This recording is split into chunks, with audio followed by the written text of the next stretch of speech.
Welcome to another episode of Systematic Geekology. This is a space where we seek to create and cultivate healthy conversations between those things we geek out on and the philosophical and theological questions that often arise out of our fandoms. Like, what does it mean to be human? What makes a hero? What makes a villain? How do the stories and narratives we geek out on shape how we live in the world? We are your priest to the geeks. We aren't all ordained, but we see ourselves as mediators at the intersection of geek culture and going deeper in our faith. We don't always have to agree, but we do respect each other, and we see everyone as a beloved child of God. Everyone geeks out on something, so come geek out with us and enjoy the show.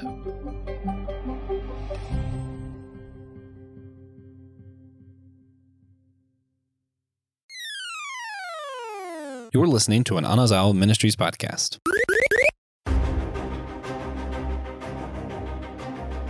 Have you ever felt the need to continue or enhance the story of an intellectual property you love?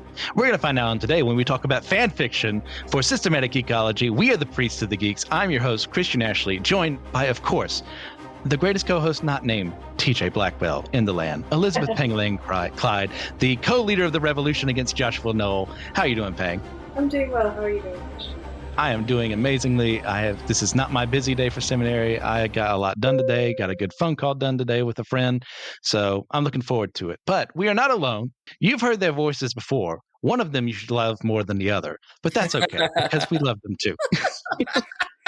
I'm, of course, talking about my good friends, John and Barbara Erdely. How are you guys doing? We're doing good. Doing wonderful. Good to be here. It's great to hear your sarcastic voice. I know you miss it so much. You don't have me teasing you every day like we did back in college. Yeah. Yeah. So with all that in mind, guys, in no particular order, what have you been geeking out on? So I've been watching this anime. It's called A Sign of Affection. And it's about this college girl who is deaf. And so she, of course, meets this boy who wants to enter into her world. Very cutesy, I know. And so through him, she's experienced all new things. And through her, he's learning all about her world. And it's just like the cutest little thing ever. That's interesting. That sounds different. Not really John's cup of tea. Right? I mean, it's so adorable. It makes you a little swoon. It's great. Where's the testosterone? Barbara, how about you? I mean, he's a manly man. He loves to travel. He's traveled the world. There's the testosterone. Well, we've been, so we finished season 1 of One Piece. So we've been going back Excellent. and alternating animes with the kids so that they don't get bored, really. Because, of course, One Piece is like 1,000 episodes. So Yeah, it's super long. We're currently watching season 4 of the old school Sailor Moon. So Nice. little one, Luna, it keeps blowing her mind that there's actually a character in the series named Luna. So whenever they're talking to or about Luna, she's always like, huh? What? My namesake. One of them, yeah. Excellent. That and the Pokemon cards. I'm still geeking over the Pokemon cards, so yes. I'm glad to hear that's still going on. Now, as for me, I have recently been listening to the Delta Flyers podcast, which is done by I think it's Robert McNeil and Garrett Wang, who played Tom Paris and Ensign Harry Kim on Star Trek Voyager. They're going through every episode of Voyager ever, and you're discussing like the behind the scenes stuff that happened, what they remember from the episode, what they don't, and then I think eventually they're going to Deep Space Nine. So I'm really looking forward to that. It's my favorite Star Trek series of all time. So that's what we've been geeking out on, guys. But as I mentioned earlier, we are discussing fan fiction, fanfics. I will probably flip-flop between the two terms as we discuss it today.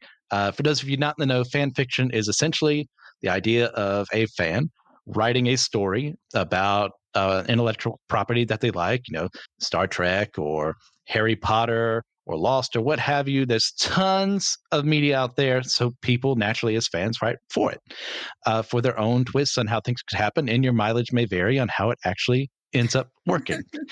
But for us tonight, I believe most, if not all, have written fanfics. So what has everyone else written when it comes to fanfics? What's the IP you wrote for, and what specifically did you write? Let's start with John. See, I wrote my first fan fiction was a Harry Potter fan fiction because I didn't like the way book 5 ended, so I decided I was going to craft my own ending because I didn't want Sirius to die, so I had to... basically, it started with the explaining what the doorway was, and it kind of went into a alternate realm instead of, him just dying in the end. So I don't think they actually explained that he physically died. I know, they never really said, like, he died, but, I mean, You assume. it's kind of like Jet. You think he's dead. Jet and Atla, Avatar Last Airbender. But you don't. That's you still think one of he's the great dead? meta jokes they have in the Ember Islands players. It's like, did Jet just die? It's not really clear, but I can't wait for the live action. That's gonna be awesome. But Okay. the other fan fiction I wrote was a Golden Compass fan fiction because again I didn't like the way it ended, so I wanted Lyra and Will to end up together. So I wrote a follow up to the third book where the two of them reunite. Shipping is a common reason why people write fanfics, and I'm sure. Yeah, I see that face. Yeah, I know why. One of us would have done that, but we'll get to you later. Barbara, how about you? I've actually written very many fan fictions. My first one I think was a Transformers fan fiction exploring the possibility of organics living on Cybertron. So I had like a race of organics from Cybertron crash land on Earth and like their history and backstory on that. But most of my fan fictions are based on romance, but with the twist of original characters in it. So I like to explore the mechanics of what if there was another character or a new character and things, and how would it pretty much throw the world off kilter. That general idea of introducing a new character is known as OC, or original character, for like someone who wants to see how that person would interact with that universe. I've done my own Harry Potter. I did Percy Jackson in the Olympians. The Forbidden Kingdom was one of them. Jackie Chan Jet Li movie. Mm-hmm. And then I think one of my more recent ones, I did do a One Piece fan fiction with Sanji and Zoro. Not shipping the two, but they were two of the main characters. No slash ficking for you? No slash ficking, no. But yeah, I've done quite a few of them. And a Pokemon one, yes. I did do a Pokemon one with Ash. Very nice. Yes. All right, Pang, I know you're busting at the seams. So I have written a few. I'm more of a binge reader than a writer, but my first written one was, of course, Inuyasha, which has been my first love, first anime. He's literally tattooed on my arm, as he should be. He will always be with me, even when I die. So, of course, but I loved Kagome with Inuyasha, but also I played around with Kagome with his brother Shishomaru, just because, why not? Why not? Why not? That's the whole reason why we write fan fiction, because I was very upset with Inuyasha at the time with Kikiho. Her name is Kikiyo, but I call her Kikiho in the anime. Just yes, you guys know. Kikyo. Inuyasha fans understand. And I think Naruto was a big one for me too, because I was like, early high school, middle school. I wrote a few of that to make Sakura the bad boo that she is. And I'm trying to think what books. Maybe, I don't think I wrote Pokemon, but I read Pokemon. I read a lot of One Piece. But there was a Fairy Tail, of course, favorite anime. That's my avatar. Lots of Fairy Tail. Okay. Another term you'll often hear when fanfics are introduced is canon defilement, which is what Pang is all about when it comes to shipping. It's the whole point. It's you literally create your whole another ending. And that's part of the fun too, is just making up scenarios like that. Me, on the other hand, when I was a kid, I never officially wrote these ideas down, but I had an idea for several real adventures of Johnny Quest. I was huge into that, and writing new stories for what could happen for the Quest team. And then I had for Teen Titans when that came out as a cartoon. I introduced my OC Mimic, whose ability was, guess what? He could mimic any power, but only at 50% of its potential. So even then, I was able to nerf my Mary Sue, and we'll get to that term later on. But as far as what actually I wrote down, my first official one would have been a Star Wars fanfic where it would happen in the midst of the new Jedi Order. It was a mission for all the younger Jedi to go to Korriban and stop the Sith from taking advantage of the Yuzan Vong War to take over the galaxy, where I had my OC, and that name will come up a couple of times. His name was And this is where, for those of you who do know me by NKSCF, it comes from Nathaniel Kenobi Solo Clan Fett. So you can already imagine, as good as I think some of that ended up being, just how much of a Gary Stu he ended up being. He was the perfect Jedi. Everyone loved him, but he also flirted with the dark side, but it was okay because he used it well. As a younger writer, I needed a better editor because no editor existed except for me, and I was a bad editor. It was called beta reader back in the day. Remember, you had the beta readers. Yes, I had a couple of. Yes, they were very helpful. But as far as what survives today, because I don't think that exists anymore out there in the ether, I did do a now and then, here and there fanfic where.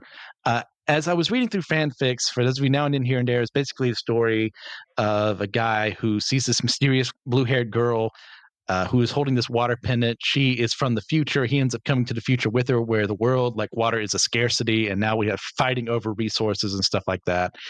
And my idea was to create an OC in that universe who, because I saw a lot of fanfics where OCs were coming in and they were just Mary Sue's or Gary Stu's, my idea was, what if I created one who made things worse instead of making things better? I really enjoyed doing that one. Next up was, of course, Breaking the Deal / Repercussions, which was my Spider-Man fanfic and was my outcry against what happened in One More Day, where he and Mary Jane sold their marriage to the Marvel analog to Satan Mephisto because they had to keep an old lady who should have died decades ago in the comics from dying in Aunt May. So that was a lot of fun. I really enjoyed actually making Peter a character again, which has not happened as often as it should has in the past 20 years since that happened. And my last one was another Star Wars. It was called The Chosen. That was basically just me trying to use lesser used characters and alien races and creating a vast story from the huge canon of legends that I never got around to finishing because eventually life got in the way. So that's what everyone has written. Does anyone have a favorite fanfic written by someone else? And I wrote that question to me. Yeah, I was like, so I I've wouldn't choose me. So many of them. I mean, there's a couple I've reread, but I wouldn't say any favorite sticks out to me. Was it okay? In that case, was there a favorite fandom you would normally read fanfic from? Yes, surprisingly, I guess Naruto was always the biggest fandom I would go into, just because I'm literally okay with Sakura ending up with anyone except Naruto. I know, poor guy, but I'm even Sakura and Shino. I wrote a fanfic about that. I love that guy with little glasses. Thirsty. Shino? Yeah. Shino is Shino. I love him. He did not get enough credit. But yeah. Barbara, how about you? Okay. I mean, there's a few particular ones that I favor over the others. The Lord of the Rings is one because that one that inspired quite a few themes in my own books, and I like to see how fans have recreated or delved into Tolkien's world and kind of made things their own.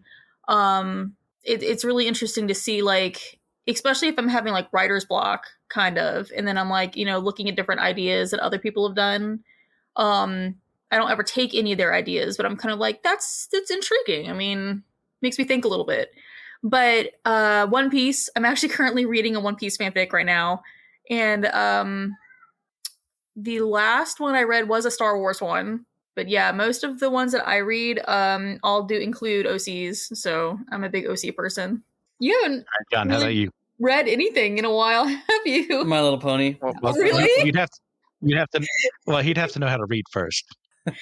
I'm a writer, not a reader. When is this though? Have you been reading fanfiction at work? He dictates to Barbara. When I used to be on night shift all the time, I used to keep myself busy. Yeah, that makes sense. My Little Pony Friendship is Magic fanfiction. It's all coming out now. Still a brony. Back in the it's day. coming out. Yeah, Joshua and I did a couple of episodes on MLP not too long ago. That was a ton of fun. Anything else, John? That's the only thing I read recently. You're diehard brony, huh? I'm pretty diehard, especially when it comes to the Luna. Well, he did make me name Luna Celestia after arc. Luna, so We named our daughter Luna after Princess Luna. it just was coincidentally Luna from Sailor Moon too. It worked. It worked. It worked out in the end. She's a pretty cute kid. For me, it was, as far as favorite fanfic ever written, when I was writing this question down, I was like, there's surely something I did back in the day, because it's been so long since I've read a lot. I was I really loved every time this updated. I just had to read it.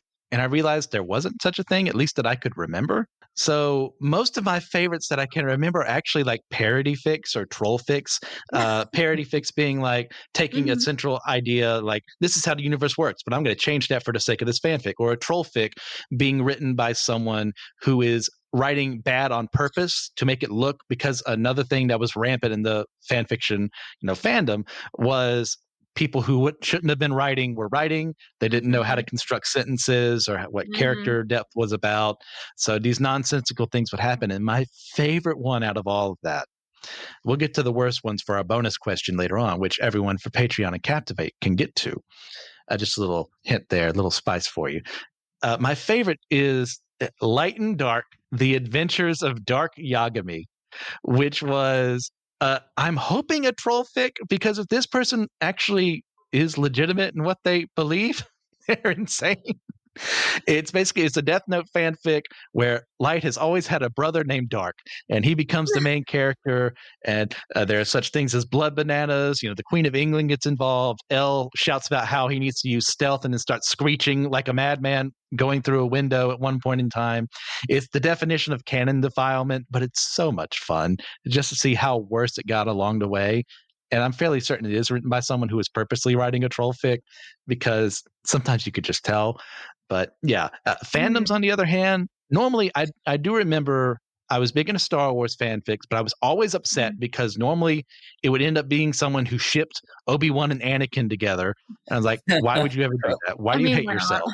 I guess. Or they would just take bad premises and work on that. And very little people were writing in the Legends continuity. And this was before Disney bought Star Wars at that point in time.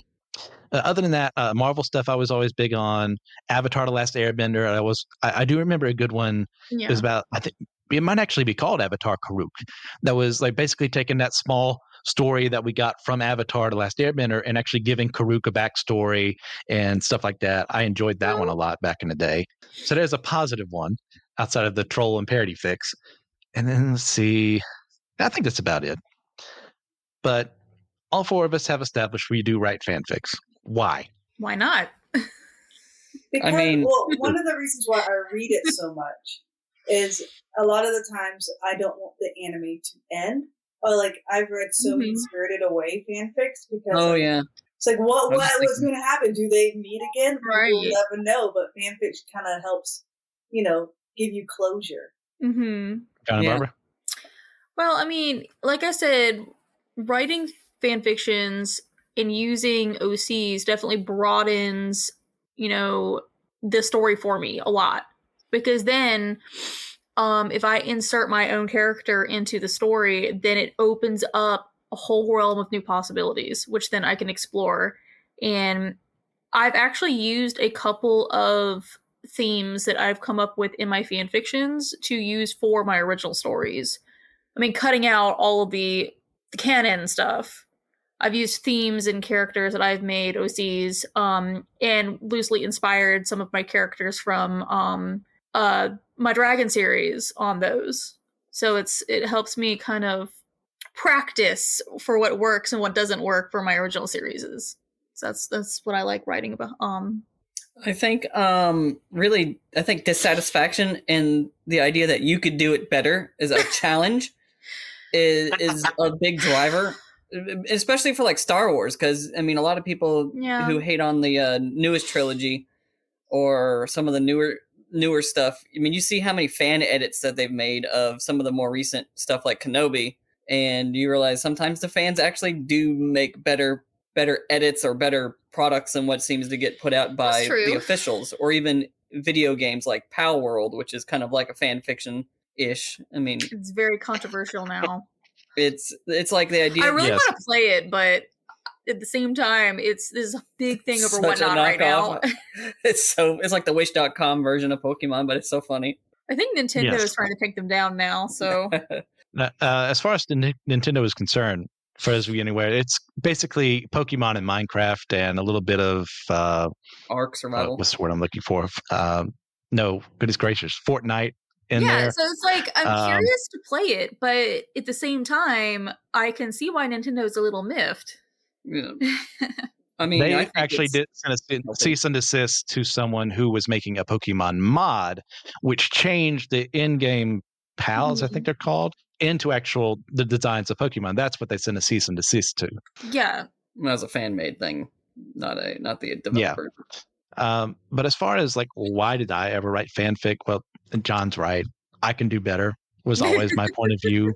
That's how I got into writing anyways, for writing my own books. I read The Stand and said, man, I love this book, but I can do better. Those books have not been published because they're in fact not better. They need a lot of work done before I ever let another human see them besides John, who was actually a good editor for the most part. Yeah, For the most part. he right-clicked reject all edits on my when I edited his books. No. Yeah, I say like most of the time, John and I have agreed like, yeah, these things need to change. But like me, it's for like I mentioned earlier with the now and then here and there. Like it's a easy fandom. There's very few people aware of it. I think John and I might be the only people in here who've watched it, unless you've shared that with Barbara behind my back. I don't think like a I traitor. think so. Yeah. I don't know where you can stream it. I have to buy it. That'll have to be like Okay. added to our anime horde of what we need to watch the next year. Hello, friends. If you enjoy Systematic Geekology, a great way to support us and to keep us moving forward into the future is to be a patron on our Patreon network. If you're a Patreon, then you get live access to our YouTube exclusives like Comic Book Ketchup and Manga Mustard, Drinks with Tejas, and also some extra content there with our companion series to go along with our annual theme. If you're a patron, you get exclusive merch like t-shirts and handbags and mugs. There's also a bonus extra question that has extra content. In each episode, we go deeper into our faith and the questions that we're wrestling with, but we also do this extra question to jump in and share about, and patrons get to hear how we answer that question. There's discounts on our store. You get access to any future online D&D campaigns. You can easily access all of our Patreon content through our Spotify page where it says exclusive content for subscribers. That could be you folks. And all that being said, you get the satisfaction that you help us keep the lights on and keep us moving forward with our software, our marketing, our equipment, staying current in the podcast game. We love Systematic Geekology. We hope you do too. Support us moving forward. Thank you for all that you are. We know there's a lot of great choices and content out there, and you choose to listen to Systematic Geekology. Thanks, folks. We love you.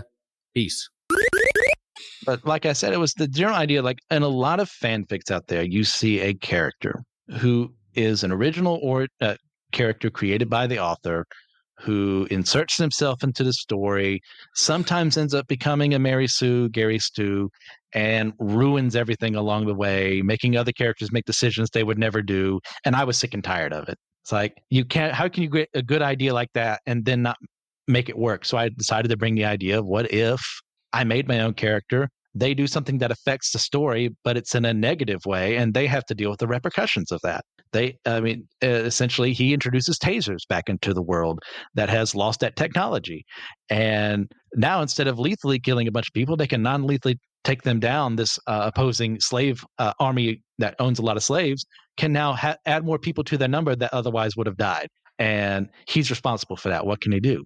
Then with, of course, breaking the deal, which actually got finished, repercussions unfortunately didn't, once again, because of time and just not having any of it, was that idea of in Marvel canon, there is an event that is so egregiously stupid and out of character for Peter Parker and Mary Jane Watson to sell their marriage because the Marvel editors don't like the fact that he was married because they can't relate to him.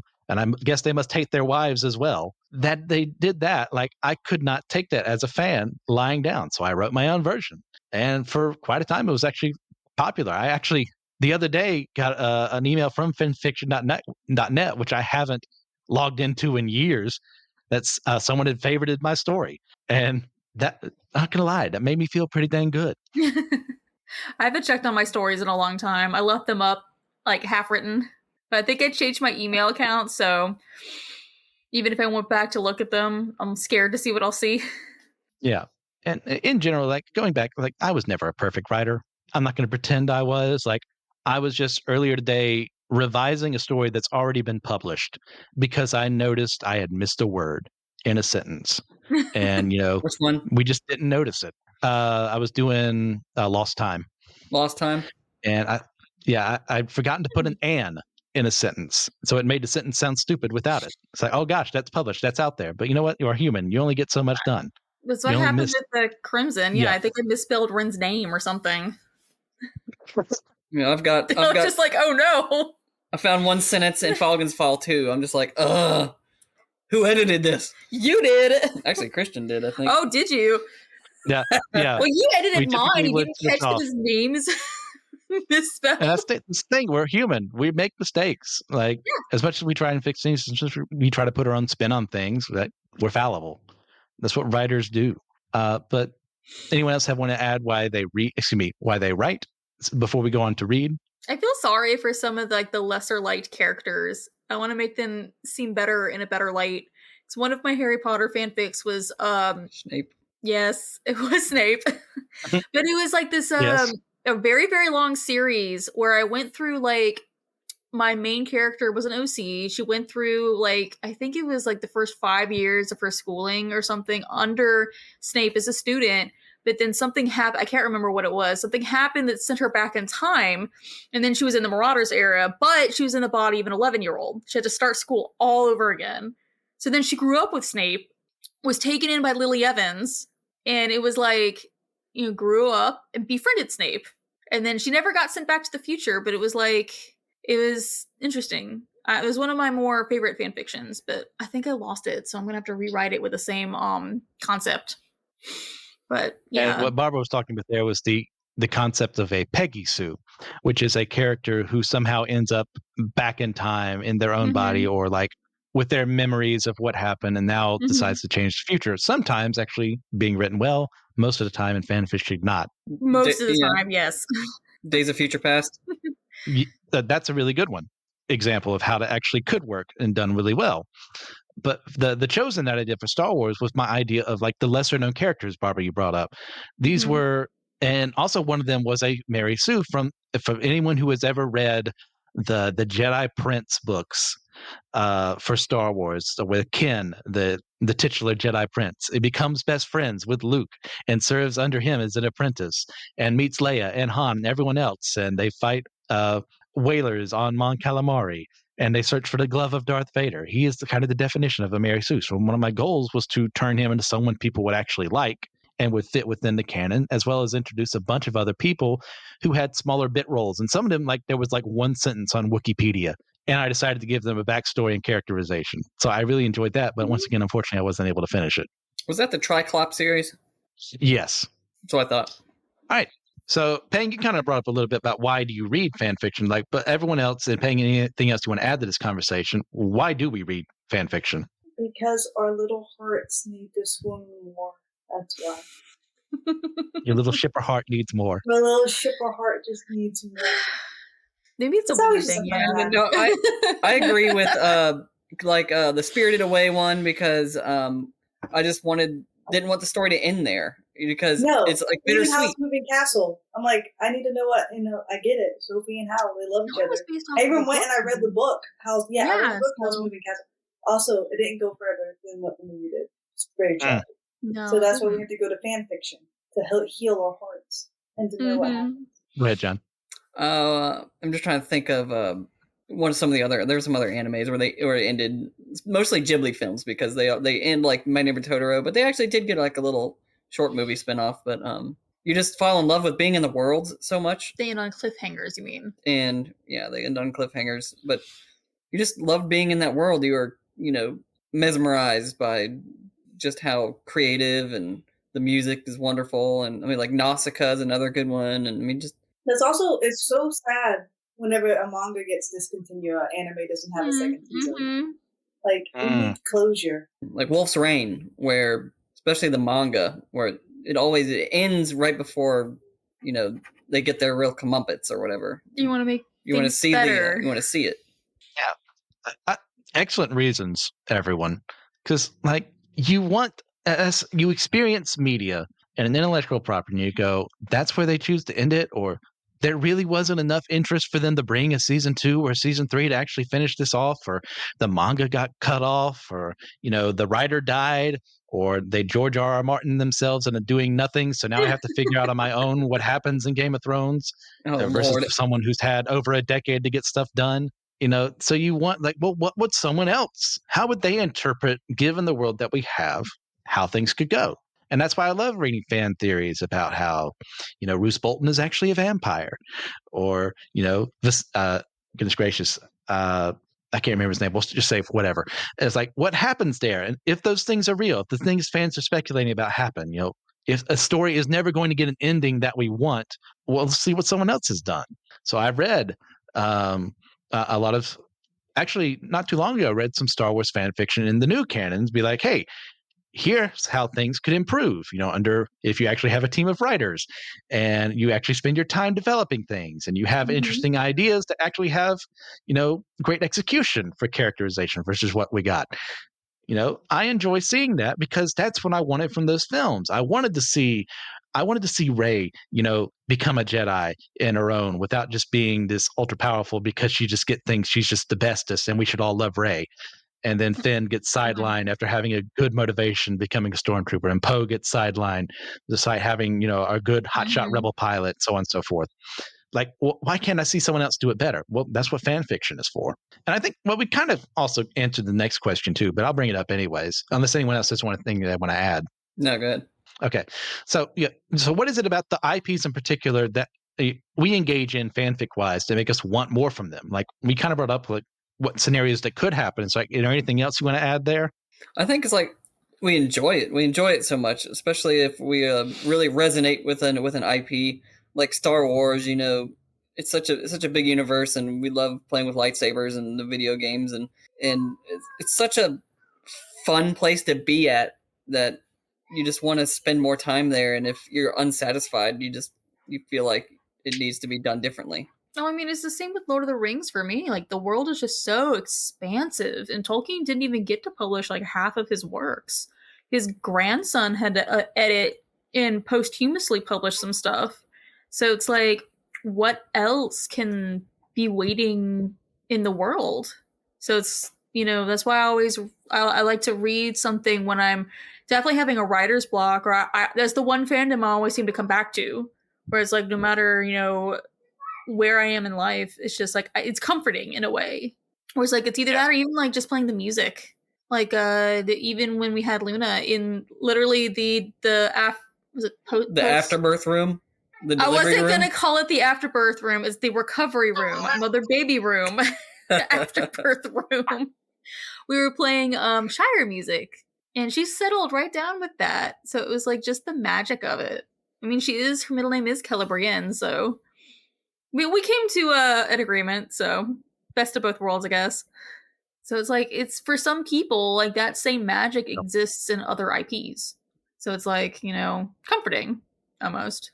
Yeah. I mean, I feel like you read just like you would read any books. It's a nice distraction of the mundane world that you live in. It's a nice, like, you have a hard day, you can literally disconnect and give your mind a break and enjoy the world that you enjoy. I mean, what middle schooler doesn't want to freaking be a ninja and have a love life at the same time? Like, I can have everything in fanfiction. Okay. Yeah. I mean, I was in like the 5th grade when I was reading Harry Potter, so it's like, what kid doesn't want to be a witch or a wizard? So it's you feel like you are more in that world, because when you watch a movie, it's easy to zone out and just kind of like stare at the screen. But when you're reading it, it's kind of like absorbing into your mind. It stimulates your mind more. Yeah. Yeah, you're like more transported. Like you feel more in there when you read versus just watching the movie and kind of glazing over. Yeah, I completely and utterly agree. There's something about escaping away into that world initially that brings a lot of joy, but then, that's all that remains of that world. That's the only thing that exists in physical media. What else? Oh, someone else liked this enough to write about it? Well, let's see what they have to say. And as is often the case in fan fiction, your mileage may vary, and chances are it's not going to be good. But for those gems that you do find, it's well worth the experience, because you think, I never would have thought about that. You made this whole twist to how magic works, or you've made a fun way for this character to interact with a character that never met in the canon. Like, I am very happy to see that. Or there's a scenario for me, as someone who I've said this several times before on the show, I despise ambiguity. If you leave an ending where it could be interpreted multiple ways, I want the ending to where it is interpreted one way as the author intended. Well, if that author isn't going to get off their butt and actually write that ending, then a fanfic writer can come in and say, this is how I think things should have gone. And you can disagree with them, or you can like what they have to say. And that's what's really fun about all this is like seeing what someone else would think. This is what I would write if I was doing it, but what about someone who thinks way differently to me? Well said. Well, all right. So we've mentioned a term a couple of times here, and I'm here to trigger a bunch of people with the choices I selected for this. So if you're ready for that, you've already heard one of the names. A common occurrence in the fandom is to have characters that are known as Mary Sues or Gary Stews. For those not in the know, if you're wondering what all this terminology is, succinctly, like a Mary Sue or Gary Stew is a character written with no flaws or trivial flaws that really don't matter to the story, like a certain character I'll mention just being clumsy, that's her one flaw. Or just like they just pick up things so easily. They're the best at everything. They just get things better than everyone else because they're just better. Like that is a Mary Sue. They're just so perfect and wonderful that people just love them. Think Bella Swan from Twilight, Kirito from Sword Art Online, and pretty much almost every single light novel / isekai protagonist in existence. Ask me, I pretty much watched them all because I'm trash, and I love watching that trash. Sorry. And to finally make everyone angry, Rey from the films that shall not be named. I will take on that heat. We're going to have that debate on The Last Jedi a couple months from now. I'm really looking forward to that discussion because there are some people here who really love it, and there are people like me who are the exact opposite. And since I'm in charge of this episode, I can say all the slanderous things I want about it. So take that, Joshua. So with all that in mind, is there any harm to having fanfics based around these character archetypes when actual published material does the same, that are actual Mary Sue / Gary Stew characters in fiction that has been published and read and sold millions worth of dollars? Yeah. Generally, I probably also should have said this. The name Mary Sue originates from a Star Trek fan fiction where there's a character named Mary Sue, and she's just perfect and the best, and everyone in the Enterprise loves her. So the fan fiction kind of got the idea is a lot of people would write power fantasies or creating a character who's just the best at everything and is so good looking, gets all the girls or all the men, depending on who's writing. So there's like no tragic backstory like Sasuke and his whole family getting murdered. It's just all perfect. Or they'll have a tragic backstory, but they'll use that just to be edgy and cool than actually, confronting the demons of the past or like having an actual character arc or something like that. It's just written to be like appealing, normally in some situations to a younger female audience in that regard. Like is there any growth whatsoever? Yeah. I mean, is write what you want to write. Nah. I mean, because it's fiction. Write what you want to write. The perfect person doesn't exist, but if you want to create it, try it. I'm sure we'll find a typo anyway. John or Barbara? You go ahead. Sorry. No, I'm just saying there are some stories I've read where the writer is like a new writer. Like they haven't written fan fiction or even stories at all before, and they absolutely have no idea that the character they're writing is considered a Mary Sue. And then after a few chapters in, they realize it, and then they write this long author's note going, "Oh my gosh, you guys, I am so sorry. I had no idea." Then either they cut off the story completely, or they continue on and they actually include some flaws like in the development and character growth and stuff like that and become a better writer because of it. Or they do add in an author's note and then they just go with the flow now knowing what a Mary Sue is and then rolling with it. So there's a few different scenarios surrounding Mary Sues and Gary Stews. And honestly, I don't know if I've really consciously ever had one in my own fan fictions. I feel like a lot of my characters were all like emo and moody and broody and stuff like that, but I don't think I've really had like a chipper, perfecty angel character before. I think I was always after the whole emo scene, so like Bad Boys. I had a whole thing in my like high school years where I went after like hot Asian guys, and as you see, like John is not a hot Asian guy. That's the opposite. He's not hot or He's settled. Yeah, apparently I did. No, I grew out of that. Okay. I did. I grew out of it. I like she said before, let people write what they want to write, because if they're not they're going to gain an audience. They're still expressing themselves and engaging with an IP in their own way. I know some people like to just throw smut or ship things, but that's their own thing, and I'm not going to read it, but that's what they want to do. That's what they want to do. I'm not going to stop them from expressing themselves, or I'm sure there's a niche market for that, but I like being able to have the freedom of having your characters or OCs interact with other characters, and that can be a lot of fun and really freeing for some people, to be able to interact, because you wouldn't be able to otherwise. I agree with my co-hosts here. This is one of those things. It's, for the most part, it's harmless. Like, it's normally someone who's writing for the first time, learning how things work, learning how to make an actual character, versus someone who's the most powerful person ever, who could beat Goku in one punch and therefore become, the greatest Dragon Ball character of all time, or what have you. Like, as someone who has written a Gary Stu, I needed to learn that to develop my own writing and go, okay, this is not as interesting as I think it is, simply because my OC is greater and better than everyone else. That does not an interesting character make. So I then took the basic idea from that. Once again, Nathaniel Kenobi Solo Clan Fett. That's where I took my name in KSCF, kind of as a reminder to me that no matter how good of a writer I became as time went on, I would always be the idiot teenager who wrote Nathaniel Kenobi Solo Clan Fett. And I have since taken that, and one of my main characters of my books is Nathaniel David Parker, who has some of those archetypes that started in these earlier fanfics, but has since branched off to become an actual character who is just as capable of being flawed as anyone else. I really hope so, unless John has been lying to me this entire time and enjoying the actual character as he edits these books. But hey, I've read some of the books. I enjoy your characters. Thank you, Barbara. This is why I called everyone together for this episode, just so they could say, "Good, you're a really good writer, Christian." I like it. You're better than John. But yeah, excellent. But seriously though, without what I started with, fanfic writing wise, without learning this is what works, this is what doesn't, I wouldn't be the writer that I am today. So it's not a stain on my record that Nathaniel Kenobi Solo Clan Fett exists, because that shows where I was versus where I am now. And I really appreciate that. I'm glad I'm not the same writer I was when I was 15, 16 years old. Right.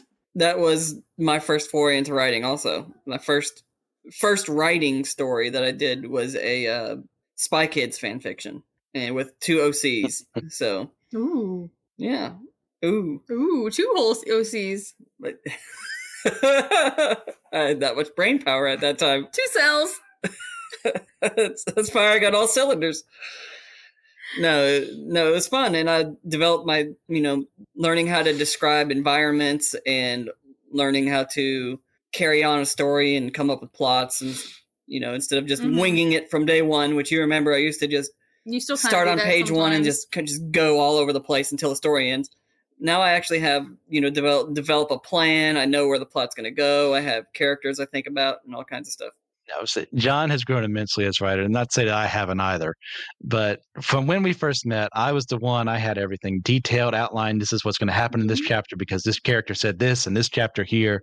And there's John, stream of consciousness, just vomiting the words up on the screen and writing some good stuff. But not to say that that's wrong to do, but he has since become closer to me, which is what I prefer, and has worked in his favor. Closer to perfection? Yeah, closer to perfection, of course. There are plenty of writers out there. They don't need to outline everything. They can just, I have a general idea, and we'll see what happens. And it works for them. Yeah. I mean, each person has their own writing technique, so. Okay. So with that in mind, everyone, what about you? Is there any fan fiction out there you'd really like us to see? Like, show us on our Facebook group or head over to Discord and let us know there. We'd really like to know what it is. But as far as everything else is concerned, do you guys have a recommendation for the audience? It doesn't have to be about fan fiction. Could be just anything in general. Well, like before, a couple weeks ago, I mean, I've been playing through a game we just got for our PlayStation 5 for Christmas. Technically, we bought it for Jenna, but I've kind of taken it over. It's Disney's Dreamlight Valley. Yeah.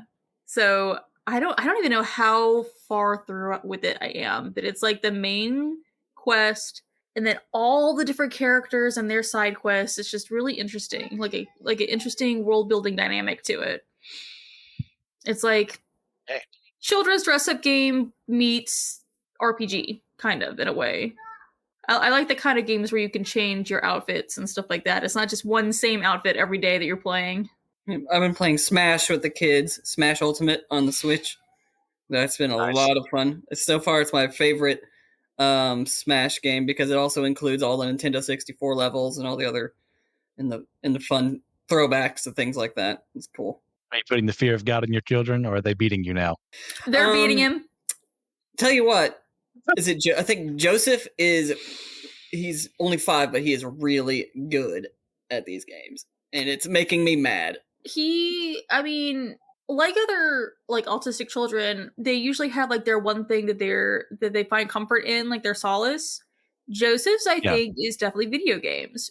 And so he's able to take a video game, figure out the dynamics of it, solve puzzles, and go through like a game that usually takes an adult like a while to complete. He might not be able to completely figure out like 100% of the dynamics of everything, but he's really good at playing video games. And he's not 5 anymore. He's going to be 6 in 2 days. 2 days. Oh. Yeah. Well, happy birthday, Joseph. This will be after the fact. But still, happy birthday. Pang, how about you? So I didn't just rewatch My Love Story. I know, shocker, right? I'm the romance queen. But this one's really cute. I'm recommending it since we just talked about like the Sioux people. But this girl, she falls in love not with the perfect hot guy, but with the dorky, like who kind of looks like a monkey giant gorilla best friend. That's kind of cute. It's so cute. This is a pretty good one. Like, you watched it? I've watched the whole thing. Yeah, I wish there were other seasons. I needed something just lighthearted, because I was kind of being like a little emo kid, so I was like, okay, let's get out of this. But it's so sweet, just like 2 kids falling in love for the first time and like really loving each other, and it's just so sweet because because all the girls he's ever had a crush on always fell in love with the best friend, and so he fell in love with this girl, and he just assumed she was trying to get with his best friend like all the other girls. No, she wanted a friend. So sweet. It is a very sweet. It's a sugary diabetes field. Yeah, I think series, your daughter but would love it. It's good. Diabetes. No, no. I had to take an insulin shot just watching it. It sounds cute. It does. I'm into a lot of that stuff. Yeah. I have to drag John into watching a few things too. As far as my recommendation is concerned, I brought it up earlier, but now and then here and there, it's a solid 12, 13 episode anime. I mean, you could finish it in a day if you really had the time. It's well worth it. I really do enjoy it a lot. But that's it. So let me go ahead and real quick shout out some of our patrons. Thank you, James Barrett, Ethan Overcash, Austin Nance, and Amber Riley. Thank you for everything you do. We really do appreciate you guys deciding that we are worth your time and money. And we will be having a bonus question after this. So for everyone else, remember, we are all the chosen people, a geekdom of priests.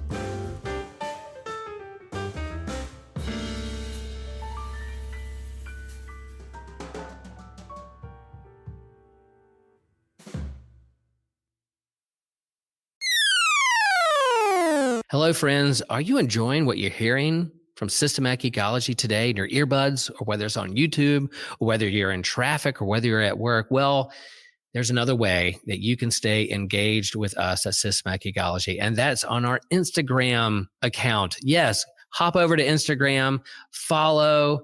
We'll follow back, we promise. We post lots of fun stuff over there, whether they're updates on new podcasts that are coming out or getting ready to come out, or whether they're memes, or we're sharing what other of our friends are up to out in the world. Sometimes we go live at events, whether we're at a Comic-Con or whether we are just hanging out with friends on the back porch grilling out. You can follow us there. We also have videos and reels, like what's in Will's pull box from his local comic book store. He shares what he's reading in the world of comics. And then Christian is going to do some reviews of Spider-Man comics called Spidey Swing Bys. That's going to be fun. And then there's non-canon stuff. Non-canon? What? Yeah, Joshua's going to be reviewing one intellectual property from outside of the canon of his favorite fandoms or piece of literature that's a part of the biblical extra canonical material. Man, that sounds like fun. But yeah, Instagram is one of my favorite social media outlets, and love to engage with friends and family over there. And so we hope that you can engage with us there. Hi, my name is TJ, and I'm here to tell you about the Anazal Ministry Podcast Network. We have a bunch of shows on AMP. You can follow the entire network in a single feed on Spotify at Anazal Ministry Podcasts or on the network page on Apple Podcasts. Some of the ones we're running right now are The Homily, which is Pastor Will's homily messages from Holy Trinity Lutheran Church in Chapel Hill. We have the Whole Church Podcast, which one of my favorites. It's where myself and Joshua, we interview leaders from different denominations and backgrounds to work for a full church unity, Big C. We have My Seminary Life by Brandon Knight, former host on Systematic Geekology. He discusses his experience at seminary and discusses seminary topics so anyone can access the knowledge, which is kind of cool. It's like the book, everything you learn in business school and then everything you don't learn at business school. That's great.